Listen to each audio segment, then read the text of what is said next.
मित्रांनो, माणसाला ज्ञानापेक्षा अन्नाची अत्यंत गरज असते.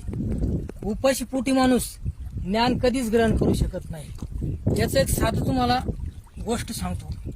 मित्रांनो, ज्यावेळेला गौतम बुद्धाचे शिष्य हे रस्त्याने येत असताना त्यांना एक जर्जर झालेला म्हातारा रस्त्यामध्ये पडलेला दिसला.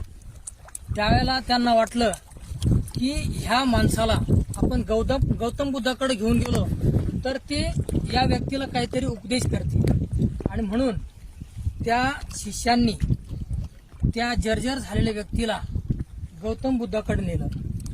गौतम बुद्धांनी त्याची ती परिस्थिती पाहिली आणि त्यांनी त्या जर्जर झालेल्या व्यक्तीला सर्वप्रथम अगदी पोट भरून असं अन्न देण्यास त्यांना त्या शिष्यांना सांगितलं.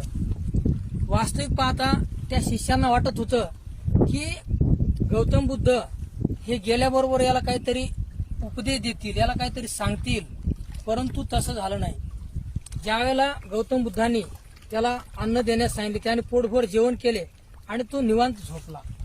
त्यावेळेला त्या शिष्यांना गौतम बुद्धांनी सांगितलं की ह्या व्यक्तीला आज ज्ञानाची गरज नाही, तर त्याला आज अन्नाची गरज आहे, आणि म्हणून आज आपण त्याला एकदा पोटभर जीव खाऊ घालूया.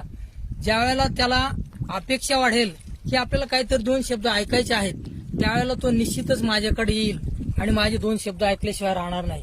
म्हणून मित्रांनो, आपल्या आयुष्यामध्ये अन्नापेक्षा ज्ञानापेक्षा अन्नाला महत्व असतं, आणि ते अन्न आपण ज्या वेळेला प्राशन करतो तेव्हाच आपण कोणतेही ज्ञान स्वीकारण्यासाठी तयार असतो.